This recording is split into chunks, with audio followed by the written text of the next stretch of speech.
Hello दोस्तों, मैं आप सभी का स्वागत करता हूं आपके अपने हिंदी स्टेनो चैनल में। दोस्तों, आप हमारा टेलीग्राम ग्रुप ज्वाइन कर लीजिए, जिसमें आपको रोज़ाना की मैटर की पीडीएफ आसानी से मिल जाएगी, जिसका लिंक डिस्क्रिप्शन में दिया हुआ है। तो अब डिक्टेशन स्टार्ट करते हैं। डिक्टेशन स्टार्ट होगी 5 सेकंड बाद। स्टार्ट।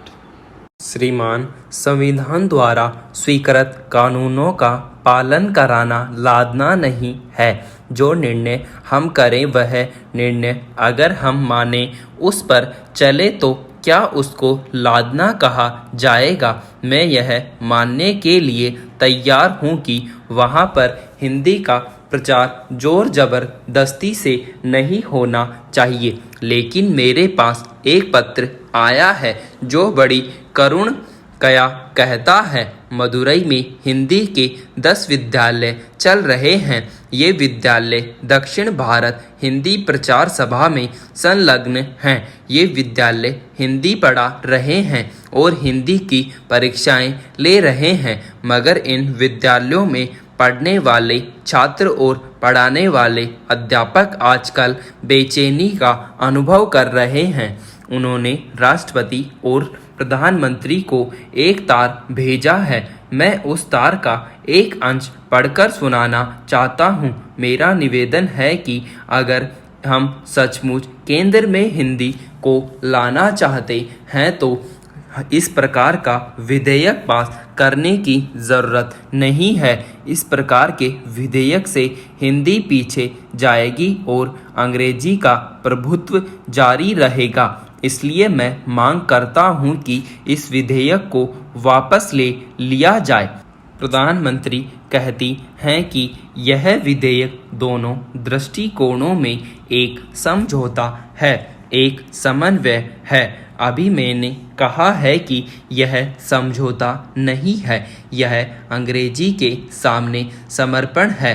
यह अंग्रेजी को अनंत काल तक बनाए रखने का प्रयत्न है। हम इस प्रयत्न में भागीदार नहीं बनेंगे। हम समझौते के लिए तैयार हैं। हम अंग्रेजी को अविलंब हटाने की मांग को छोड़ने के लिए तैयार हैं। हम हिंदी और अंग्रेजी के लिए बराबरी चाहते हैं। हम हिंदी और अंग्रेजी जानने वाले कर्मचारियों के लिए काम करने की पूरी छूट चाहते हैं। जहां चिट्ठी जाए वहां पर अनुवाद होना चाहिए। अगर केंद्रीय मंत्रालयों में एक दूसरे के साथ और मंत्रालयों के भीतर आपस में हिंदी में काम करने पर कोई प्रतिबंध नहीं लगाया जाएगा तो हम अपने विरोध को वापस लेने के लिए तैयार हैं। हम समझौते के लिए तैयार हैं। बाकी लोग इसके लिए तैयार है या नहीं, वे यह अपने आचरण से बताएं। इस विधेयक में संशोधन लाकर बताएं। सभापति जी, मैं आपकी इजाज़त से एक महत्वपूर्ण मामला उठाना चाहता हूं। राज्यपाल ने अपनी रिपोर्ट में यह माना है कि जिस दिन अर्थात 26 नवंबर को यह रिपोर्ट की गई, उस दिन भी राव वीरेंद्र सिंह मंत्रिमंडल को विधानसभा में बहुमत का समर्थन प्राप्त हुआ था। राज्यपाल ने अपनी रिपोर्ट में कहीं यह नहीं कहा है कि मंत्रिमंडल विधानसभा का बहुमत खो बैठा है। अल्पमत में शासन चला रहा है। अल्पमत शासन चलाने से संविधान के प्रावधानों पर आघात होने की बात समझ में आ सकती है। यद्यपि वह सरकार अल्पमत में है या नहीं, इसका निर्णय विधानसभा में होना चाहिए। लेकिन हरियाणा के राज्यपाल यह नहीं कहते कि हरियाणा की सरकार अल्पमत में आ गई है और बहुमत का प्रतिनिधित्व नहीं करती है।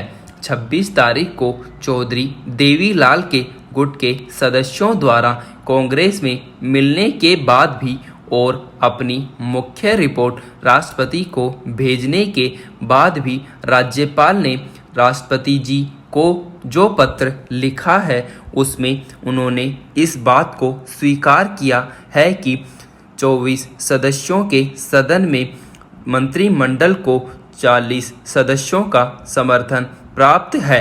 राव सरकार को इसलिए भंग नहीं किया जा रहा है कि वह बहुमत में नहीं रही, बल्कि राज्यपाल महोदय ने इस संबंध में बड़े विचित्र कारण दिखाई दिए। संविधान कहता है कि राष्ट्रपति को अपने को संतुष्ट करना है कि संबंध प्रदेश की सरकार संविधान के प्रावधानों के अनुसार नहीं चलाई जा रही है। मैं संविधान को उद्धृत करता हूँ। संविधान में स्टेबल शब्द नहीं है। कोई सरकार स्थायी है या अस्थायी है, टिकाऊ है या कल गिर जाएगी, यह प्रश्न अलग है। किसी राज्यपाल की दृष्टि में कोई सरकार टिकाऊ नहीं है, इसलिए वह राष्ट्रपति को यह सिफारिश नहीं कर सकता कि उस राज्य की विधानसभा भंग कर दी जाए, मंत्रिमंडल समाप्त कर दिया जाए और जनता पर राष्ट्रपति शासन लागू कर दिया जाए। राज्यपाल ने अपनी रिपोर्ट में स्टेबल शब्द जोड़ दिया है, जिसे वे संविधान के निर्माताओं ने कहीं स्थान नहीं दिया। वह राज्यपाल की अनधिकार चेष्टा है, जिस पर सदन को गंभीरता के साथ विचार करना होगा। संविधान में कहा गया है कि अगर कोई राज्य सरकार संविधान के प्रावधानों के अनुसार न चले, राज्यपाल महोदय इस बात के दो कारण देते हैं कि हरियाणा की सरकार संविधान के प्रावधानों के अनुसार नहीं चल रही है।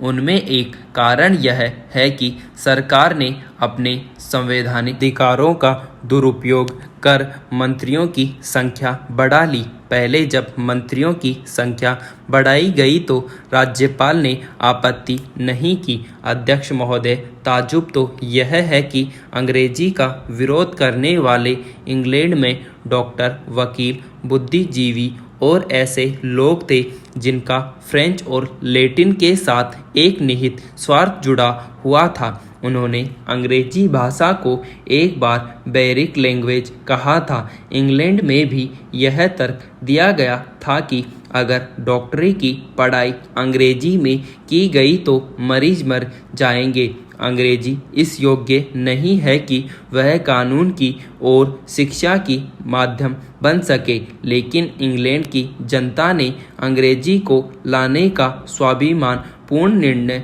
लिया और आज अंग्रेजी को इतना विकसित कर दिया है कि हम उस अंग्रेजी के मोह में पड़ गए हैं।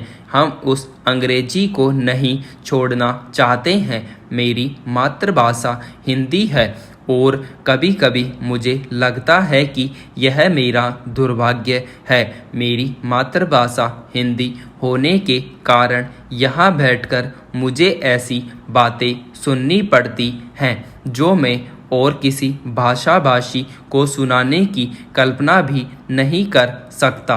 हिंदी को केंद्र की राजभाषा बनाने का निर्णय हिंदी वालों ने नहीं किया। संविधान सभा में हम नहीं थे। संविधान सभा में राजभाषा बनने से पहले हिंदी को जो ऊंचा स्थान दिया गया वह गैर हिंदी वालों ने दिया था। संविधान सभा में ने न केवल उस पर मुहर लगाई, अगर यह संसद चाहती तो संविधान को बदल सकती है। अगर संसद चाहती है कि सभी भारतीय भाषाएं केंद्र की भाषाएं बने तो हम उसका विरोध नहीं करेंगे, उल्टे हम उसका स्वागत करेंगे। हिंदी का किसी भारतीय भाषा से झगड़ा नहीं है। हिंदी सभी भारतीय भाषाओं को विकसित देखना चाहती है, लेकिन यह निर्णय संविधान सभा का है कि हिंदी केंद्र की भाषा बने। जब संविधान सभा ने यह निर्णय किया तो संविधान का जो प्रारूप बना था उसमें अंग्रेजी के प्रयोग के लिए केवल 5 साल रखे गए थे। बाद में हिंदी भाषी लोगों की कठिनाइयों को ध्यान में रखकर 5 साल की अवधि बढ़ाकर 15 साल की गई। आचार्य जी ठीक कह रहे हैं कि यह गलती की गई। कुछ लोग इस मत के हैं कि अगर अंग्रेजी जानी चाहिए थी तो एक बार में ही चली जानी चाहिए थी। अंग्रेजी को धीरे धीरे हटाना मुश्किल है, यह वास्तविकता है। विराम।